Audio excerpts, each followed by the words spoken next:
Friends, how are you? Welcome again in my YouTube channel Biology Classes. Myself doctor Rakesh Sharma. Students, जो आज की हमारी video का topic है, क्योंकि हम करा रहे थे ह्यूमन रिप्रोडक्शन में मेल रिप्रोडक्टिव सिस्टम, तो स्टूडेंट्स आज हम आपको उससे आगे कराएंगे जो हमने कल बताया था। जैसे बताया था कल कि भी जो ह्यूमन का रिप्रोडक्टिव सिस्टम है, यानी कि जो मेल रिप्रोडक्टिव सिस्टम है,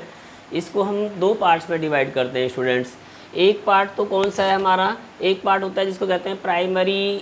सेक्स ऑर्गन्स। तो प्राइमरी सेक्स ऑर्गन्स में हमने बताए थे जो गोनेड्स होते हैं, चाहे वो मेल के हों या फीमेल में। तो स्टूडेंट्स क्या होते हैं, जो प्राइमरी सेक्स ऑर्गन्स में हम किसको कैलकुलेट करते हैं या किसको काउंट करते हैं, उसमें करते हैं टेस्टिज को और ओवरी को। तो जो मेल के यानी कि हमने कल जो स्ट्रक्चर आपको कराया था वो प्राइमरी सेक्स ऑर्गन यानी कि टेस्टिज की स्ट्रक्चर आपको कराई थी, और उस टेस्टिज की इंटरनल और जो एक्सटर्नल स्ट्रक्चर है वो हम उसके बारे में कल हमने डिस्कस किया था। तो जो प्राइमरी सेक्स ऑर्गन्स के बाद अब जो दूसरा पार्ट आता है स्टूडेंट, यानी कि जो सेकेंडरी सेक्स ऑर्गन या जिनको हम एसेसरी जैसे कहते हैं डक्ट और ग्लैंड्स में काउंट करते हैं। तो जो एसेसरी डक्ट्स हैं आज हम उनको डिस्कस करेंगे, यानी कि जो हमारे टेस्टिज हैं, इन टेस्टिज से जो निकलने वाली डक्ट्स होती है स्टूडेंट्स, हम उन डक्ट से आगे यानी कि अब आप आज हम अपनी वीडियो में डिस्कस करते हैं। तो देखिए ये जैसे मैंने कल का डायग्राम है हमारा, ये एक टेस्टिज का यानी कि डायग्राम में स्टूडेंट्स। तो हमने कल जैसे आपको टेस्टिज के इंटरनल स्ट्रक्चर बताई थी कि ईच टेस्टिज जो दो हमारे अंदर क्योंकि टेस्टिज होते हैं और इनके अंदर क्या पाए जाते हैं, टेस्टिकुलर लोबूल्स होती हैं, और इन टेस्टिकुलर लोबूल्स के अंदर मैंने बताया था स्टूडेंट्स क्या होते हैं, सेमिनिफेरस ट्यूबुल्स पाए जाती हैं। तो जो ये टेस्टिकुलर लोबूल्स हैं क्योंकि इनके नंबर लगभग 200 से लेकर और 300 तक हो सकते हैं, 200 to 300, और इन टेस्टिकुलर लोबूल्स में भी क्या होती हैं 2 to 3 यानी कि 2 से लेकर 3 हमने जैसे आपसे बताई थी क्या, सेमिनिफेरस ट्यूबुल्स होती हैं which are lined by the germinal epithelium cells. तो जो जर्मिनल एपिथेलियम सेल्स थी वो भी हमने बताई थी स्टूडेंट, वो दो टाइप की होती हैं जर्मिनल एपिथेलियम सेल्स भी। एक तो होती हैं जो क्यूबॉइडल सेल्स होती हैं, और दूसरी हमने बताई थी थोड़ी इलोंगेटेड होती हैं, कॉलुमेनर टाइप की होती हैं, जिनको हम सर्टोली सेल्स कहते हैं। तो हमने कल डिस्कस किया था आपसे जैसे जो जर्मिनल एपिथेलियम सेल्स में क्यूबॉइडल सेल्स होती हैं वो तो क्या स्टूडेंट बनाती हैं, वो तो डिवाइड करके और इस पर मेटोगोनिया बनाती रहती हैं, जबकि जो सर्टोली सेल्स होती हैं उनका जो सिक्रीशन होता है उन इस पर मेटोगोनिया को न्यूट्रिएंट यानी जैसे कहते हैं प्रोवाइड करता है। साथ साथ में कुछ उस ऐसी प्रोटीन सिक्रीट करती हैं जिनको हम एंड्रोजन बाइंडिंग प्रोटीन ABP के नाम से जानते हैं, या एक इनहिबिटिन जैसे कहते हैं हार्मोन्स लाइक केमिकल सिक्रीट करती हैं जो मेनली FSH को सुप्रेस करने का काम करता है। तो ये हमने कल आपको दिया था। फिर हमने ये भी बताया था साथ साथ ही कि जो ये सेमिनिफेरस ट्यूबुल्स होती हैं किसी भी टेस्टिकुलर लोबुल्स के अंदर, ये सारी कंबाइंड करके और एक कॉमन यानी कि ट्यूब बना लेती हैं, और इस कॉमन ट्यूब को हमने क्या बताया था, ट्यूबुली रेक्टी कहते हैं। तो ये ट्यूबुली रेक्टी फिर सभी जितने भी टेस्टिकुलर लोबुल्स की ट्यूबुली रेक्टी होती हैं दे यानी जैसे कहते हैं combine together form a network, एक नेटवर्क बना लेती हैं, एक पूरा जाल सा बना लेती हैं स्टूडेंट्स, और उसी नेटवर्क को हम क्या कहते हैं, रेटी टेस्टिज। और ये रेटी टेस्टिज से फिर क्या होती हैं, लगभग 15 से हमने बताई थी जैसे 15 to 16, 15 से लेकर 16 यानी कि और भी ज़्यादा हो सकती हैं, तो अप टू 20 हो सकती हैं, ऐसे जैसे 15 से लेकर 20 तक बहुत ही फाइन जैसी ट्यूब्स अराइज करती हैं स्टूडेंट्स, किससे, इसी रेटी टेस्टिज से। उनको क्या कहते हैं, वासा इफ्रेंसिया कहते हैं। और ये वासा इफ्रेंसिया कहाँ जाके लीड करती है स्टूडेंट, ये जो हमारे टेस्टिज का पोस्टीरियर पार्ट होता है इसको यानी कि एपिडिडाइमस के अंदर। तो ये एपिडिडाइमस है और इस एपिडिडाइमस में जाके खुल जाती है। तो एपिडिडाइमस की भी हमने बात की थी, जैसे ये 3 पार्ट्स में डिवाइड होता है एपिडिडाइमस। ऊपर जो इसका एंटीरियर पार्ट होता है उसको हेड या कैपुट कहते हैं। कैपुट के अलावा जो इसका मिडिल पार्ट होता है स्टूडेंट इसको बॉडी ऑफ एपिडिडाइमिस कहते हैं, और जो इसका पोस्टीरियर पार्ट यानी कि जो कॉडल वाला भाग है, जो नीचे वाला पोस्टीरियर पार्ट होता है, इसको कॉडा या टेल वाला यानी कि जैसे कहते हैं कॉडा एपिडिडाइमिस के नाम से हम जानते हैं। तो ये कॉडा एपिडिडाइमिस हो गया। तो ये 3 पार्ट में होता है। तो जो कॉडा एपिडिडाइमिस है यानी कि जो पोस्टीरियर पार्ट है एपिडिडाइमिस का, इससे क्या इसके लोअर पार्ट्स यानी कि नीचे से एक फिर और यानी जैसे कहते हैं कॉइल्ड ट्यूब अराइज करती है, और इस कॉइल्ड ट्यूब को हम क्या कहते हैं, जैसे वासा डिफरेंस कहते हैं। दोनों साइड को जैसे दोनों टेस्टिज को मिला देंगे तो इसको क्या कहेंगे, वासा डिफरेंसिया कहते हैं। तो आज हम स्टूडेंट यहाँ से ही आगे बात बता रहे हैं आपको कि जो मेनली ये वासा डिफरेंस होते हैं जो इन टेस्टिज से यानी कि जो एपिडिडाइमस के पोस्टीरियर पार्ट से जब ये निकलती हैं तो ये अब क्या करती हैं, स्क्रोटम को लीव कर देती हैं यानी कि स्क्रोटम को छोड़ देती हैं। और हमने जैसे बताया था कि क्योंकि हमारा जो स्क्रोटम है जो यानी कि जहाँ पर ये टेस्टिस ऑक्यूपाई होते हैं, तो वो स्क्रोटम हमारे एब्डोमेन का एक्सटेंडेड पार्ट है स्टूडेंट, यानी कि बढ़ा हुआ भाग है। तो और उन दोनों को जोड़ने के लिए हमने कल आपको जैसे बताया भी था क्या होती है कि जो स्क्रोटम पाउच है या स्क्रोटम सैक है और जो हमारी एब्डोमिनल कैविटी है, इन दोनों को कनेक्ट करती है कौन सी, एक कैनाल, और उस कैनाल को हमने नाम दिया था इंज्वाइनल कैनाल। तो जो इंज्वाइनल कैनाल है, अब उसी इंज्वाइनल कैनाल से होती हुई ये वासा डिफरेंशिया, यानी कि जैसे कहते हैं ये वासा डिफरेंस दोनों साइड से अब मूव करती हैं, या एक तरह से जैसे कहते हैं असेंड करती हैं, कहाँ पर, टूवर्ड्स द एब्डोमेन, यानी कि हमारे अब ये पेट की साइड यानी कि आगे मूव करती है, क्योंकि अब टेस्टिस को इन्होंने जैसे कहते हैं टेस्टिस से निकल गई और टेस्टिस से निकलने के बाद में स्क्रोटम को लीव कर दिया, यानी कि स्क्रोटम को छोड़ दिया। तो स्क्रोटम से अब ये ऊपर, यानी क्योंकि अभी मैंने बताया कि जैसे स्क्रोटम और हमारी एब्डोमिनल कैविटी दोनों को कनेक्ट करती है इंज्वाइनल कैनाल, तो उस इंज्वाइनल कैनाल से होते हुए ये ऊपर यानी कि जैसे कहते हैं एब्डोमिनल कैविटी के अंदर एंट्री करती हैं। और हमारे एब्डोमेन कैविटी में बिल्कुल जो हमारा यानी कि जैसे फ्रंट वाला पार्ट है, नाभि के बिल्कुल जस्ट नीचे का जो यानी कि पार्ट होता है, वहाँ पर क्या होता है, ये यूरिनरी ब्लैडर। अब हम यहाँ से आगे जैसे देखते हैं कि ये हमारा स्टूडेंट यूरिनरी ब्लैडर है। आप जानते हैं कि यूरिनरी ब्लैडर क्या काम करता है, वैसे तो ये एक्सक्रीटरी सिस्टम का पार्ट है। जो हमारा एक्सक्रीटरी सिस्टम है उसमें क्या होता है, जो किडनी यानी कि यूरिन बनाती हैं, जो किडनी से यूरिन आता है थ्रू यूरिटर, तो जैसे ये दो हमने यूरिटर दिखा रखे हैं जो किडनी से यूरिन को लेके आ रहे हैं स्टूडेंट, और वो यूरिन को कहाँ पुट करते हैं, एक तरह से कहाँ पर उसको डाल देते हैं, वो उसको डाल देते हैं हमारे यूरिनरी ब्लैडर के अंदर। तो ये हमारा यूरिनरी ब्लैडर है, और इस यूरिनरी ब्लैडर से क्या निकलता है, यूरिथ्रा निकलता है। और ये यूरिथ्रा आगे चल के, क्योंकि हमारा जो यूरिथ्रा है, एक और ख़ास बात है, देखो स्टूडेंट्स, जो मेल का एक तरह से यूरिनरी जैसे कहते हैं जो सिस्टम है, इसमें हम जेनिटल सिस्टम को भी इंक्लूड करते हैं, इसलिए इसका नाम एक और भी देते हैं, यूरिनोजेनिटल सिस्टम। मेल का जो रिप्रोडक्टिव सिस्टम है, इसको हम एक नाम और भी दे सकते हैं, क्या, वो है यूरिनोजेनिटल सिस्टम, क्योंकि ये दोनों फंक्शन परफॉर्म कर रहा है। इससे हम जैसे यूरिन भी पास आउट करते हैं उसी सिस्टम्स के थ्रू, और उसी से हम क्या है, यूरिन के अलावा जो अपने स्पर्मेटोजोआ होते हैं यानी कि उनको भी एक तरह से ट्रांसफ़र करते हैं। तो स्टूडेंट क्या होता है, जबकि फीमेल में ऐसा नहीं था, फीमेल में दोनों ओपनिंग सेपरेट होती हैं। जो यूरिन को पास आउट करने के लिए यूरिनरी यानी जैसे कहते हैं जो यूरिथ्रा होता है वो सेपरेट उसकी ओपनिंग होती है, और जो मेनली जैसे जो वजाइनल ओपनिंग होती है वो सेपरेट होती है, जबकि मेल में ऐसा नहीं होता है, ये एक कॉमन है। तो जो हमारा एक तरह से स्टूडेंट ये यूरिनरी ब्लैडर है, और इस यूरिनरी ब्लैडर से जो निकलने वाली ट्यूब होती है हम उसको कहते हैं यूरिथ्रा। तो अब देखिए क्या होगा स्टूडेंट, जो हमारा अब ये वासा डिफरेंस, जो वासा डिफरेंस अब यहाँ से जैसे ऊपर एब्डोमिनल कैविटी में जाता है, तो ये ऊपर जो यूरिटर है, इस यूरिटर के ऊपर से घूम के एक लूप लाइक स्ट्रक्चर बनाती है, और ऊपर से यानी कि हमारा यूरिनरी ब्लैडर से होती हुई और कहाँ जाके ये ओपन करेंगे वासा डिफरेंस, ये जो सेमिनल वेसिकल है, ये एक पेयर ग्लैंड है हमारे अंदर, सेमिनल वेसिकल, जो मेनली जो हमारा यूरिनरी ब्लैडर का नेक वाला पार्ट होता है, यानी कि जो नीचे वाला भाग होता है, नेक से मतलब उसका गर्दन वाला भाग। तो जो यूरिनरी ब्लैडर का नेक वाला पार्ट होता है, नीचे वाला भाग होता है स्टूडेंट, इसके दोनों साइड में एक जैसे कहते हैं पेयर ग्लैंड्स पाई जाती हैं, और उन ग्लैंड को हम क्या कहते हैं स्टूडेंट, उन ग्लैंड्स को कहते हैं सेमिनल वेसिकल। तो ये हमारे अंदर एक पेयर सेमिनल वेसिकल होती हैं, और इन्हीं सेमिनल वेसिकल से क्या यानी कि निकलती है, एक डक्ट निकलती है। ये डक्ट निकलती है स्टूडेंट, इधर से भी ये डक्ट निकलती है। तो ये दो जब डक्ट निकलती हैं तो इन्हीं डक्ट के साथ में ये जुड़ जाती है। तो ऊपर से जो वासा यानी जैसे कहते हैं डिफरेंस आ रहा है दोनों साइड का, तो ये वासा डिफरेंसिया अपनी जो सेमिनल यानी जैसे कहते हैं साइड की ग्लैंड होती है, इनसे निकलने वाली डक्ट के साथ कनेक्ट हो जाती है, और जहाँ पर ये थोड़ी जब कनेक्ट करेंगी, जुड़ेंगी, तो वहाँ पर एक थोड़ा सा स्ट्रक्चर जो ना फूल जाता है। आप जानते हैं ना, जैसे कोई पार्ट अगर दो को हम मिला दिया जाए, जहाँ पर दो चीज़ों को जोड़ दिया जाए, तो वो पार्ट थोड़ा सा स्टूडेंट कैसे हो जाता है, वो थोड़ा सा ब्रॉडन हो जाता है, चौड़ा हो जाता है।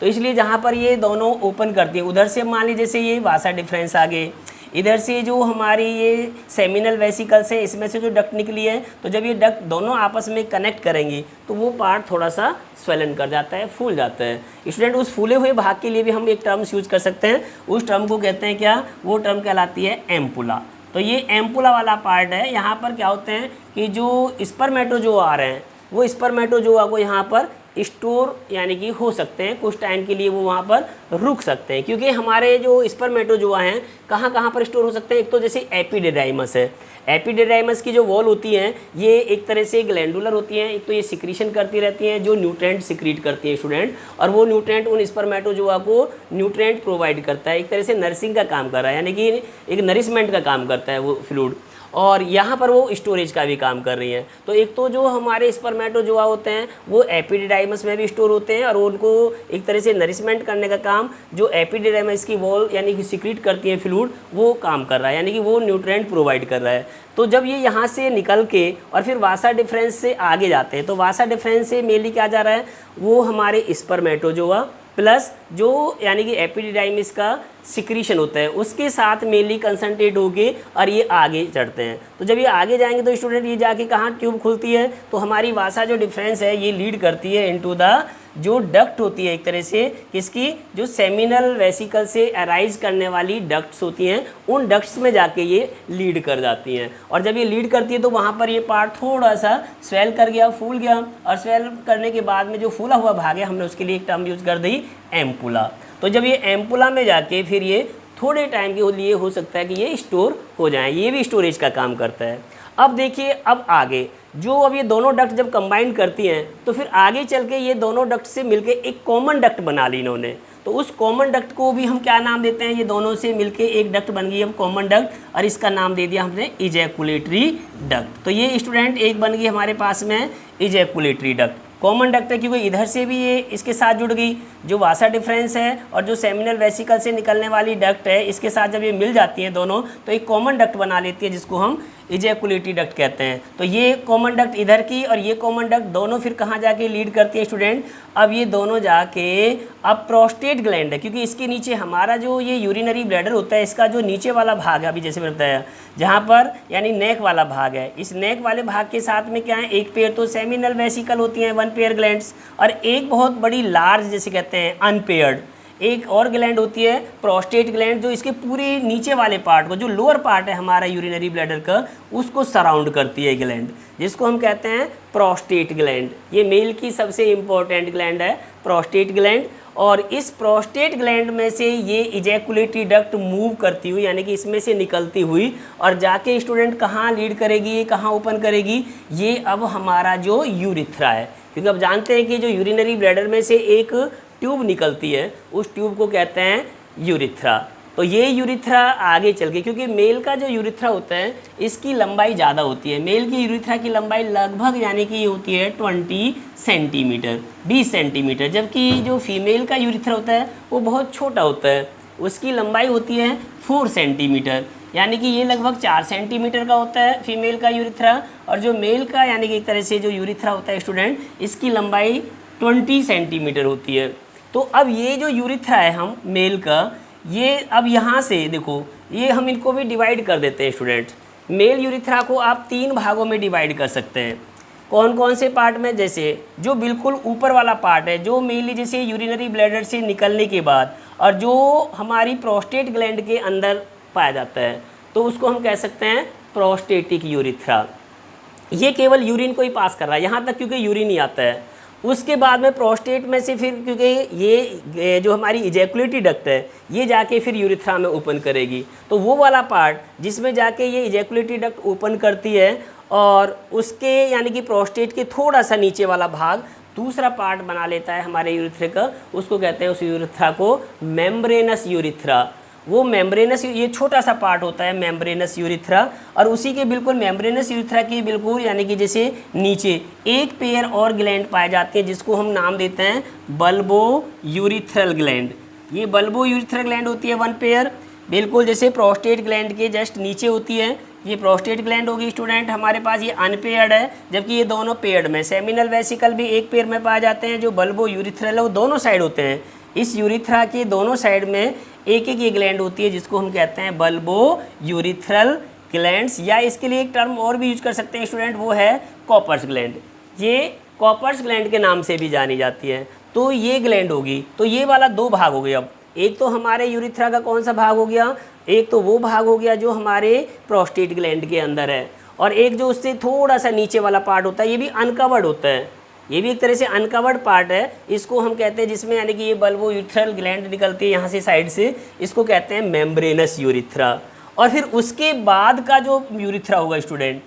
ये बाद वाला यूरिथ्रा क्या कहलाता है, पिनाइल यूरिथ्रा, इसको हम पिनाइल यूरिथ्रा कहते हैं। जैसे ये पिनाइल यूरिथ्रा यानी कि ये क्योंकि पेनिस के अंदर आ रहा है, तो जो मेल का पेनिस है उस मेल के पेनिस के यानी कि ये अंदर आ रहा है, तो इसलिए हम इसको कहते हैं पिनाइल यूरिथ्रा। क्योंकि अब इसके ऊपर कवरिंग हो जाती है, जैसे आप जानते हैं कि जो पेनिस होता है मेल का, ये पेनिस मेल का एक तरह से दोनों काम कर रहा है, एक तो हम यूरिन पास आउट करने का काम करता है और साथ साथ मेली जो मेल गैमीट होते हैं यानी कि स्पर्मेटोजोआ होते हैं उनको भी ट्रांसफ़र करने का काम करता है। इसीलिए ये क्या है कि इंटरमिटेंट जैसे कहिए ऑर्गन्स है ये ह्यूमन मेल का, या एक कॉपलेटरी ऑर्गन्स है, ठीक है। तो ये कॉपलेटरी ऑर्गन क्या काम करता है, ये कॉपलेटरी ऑर्गन्स मेनली जो यानी कि स्पर्मेटोजोआ होते हैं उनको ट्रांसफ़र करता है इनटू द फीमेल बॉडी, तो ये फीमेल बॉडी के अंदर है। तो इसलिए हम इस यानी कि जो हमारा यूरिथ्रा है इसको हम पिनाइल यूरिथ्रा कहते हैं। तो ये हमारा अब यहाँ से लेकर जितना भी अब मैंने ये ग्लैंड बताए, जैसे अब कौन कौन सी ये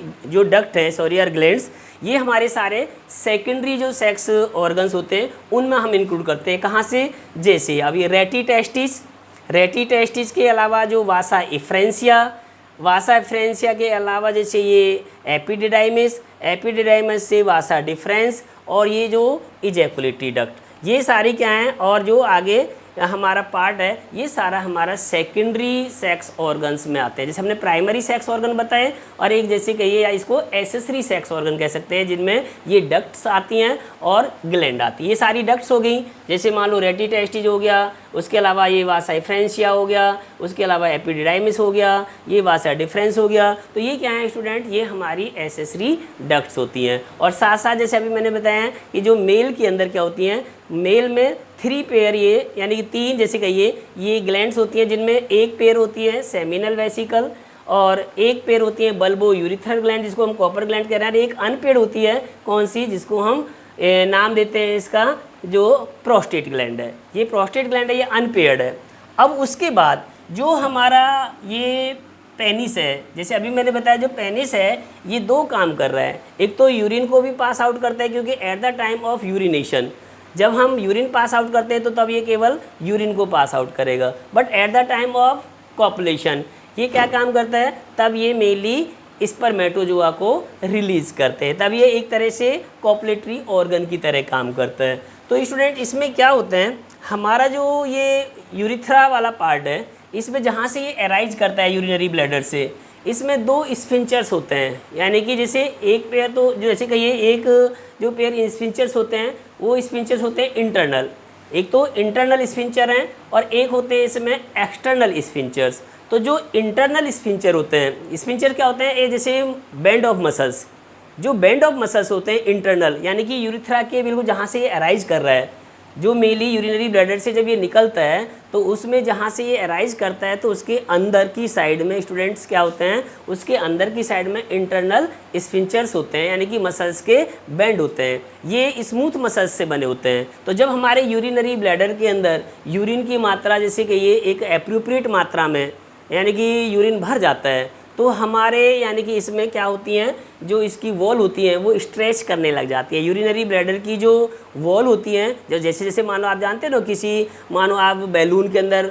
पानी भरोगे हैं तो वो उसकी जो वॉल होगी वो स्ट्रेच करने लग जाएगी। ये भी क्योंकि एक डिस्टेंसेबल ऑर्गन है हमारा यूरिनरी ब्लैडर, तो जैसे जैसे इसमें यूरिन स्टोर होता रहता है तो इसकी जो वॉल है वो धीरे धीरे स्ट्रेच करने लग जाती है। तो वैसे हमारे मैंने बताया भी था कि यूरिनरी जो ब्लैडर होता है इसके यूरिन को एक तरह से हेल्ड करने की कैपेसिटी लगभग 700 ml तक हो सकती है, 600 से 700 ml तक यूरिन को स्टोर कर लेता है। लेकिन जब ये 200 से 300 ml को स्टोर कर लेता है तो ही हमारे अंदर एक यूरिन की जैसे सेंस या एक ये फीलिंग यानी कि होने लग जाती है, हमको यूरिन पास करने की फीलिंग हमारे अंदर क्रिएट हो जाती है, एक अर्ज क्रिएट हो जाती है, इच्छा यानी कि जैसे कहिए हमारे अंदर जागृत हो जाती है इसको पास आउट करने की। तो जैसे जैसे यूरिन की मात्रा भरेगी इसके अंदर यानी कि यूरिन फिल्ड होगा, तो जैसे इसकी वॉल स्ट्रेच करती है,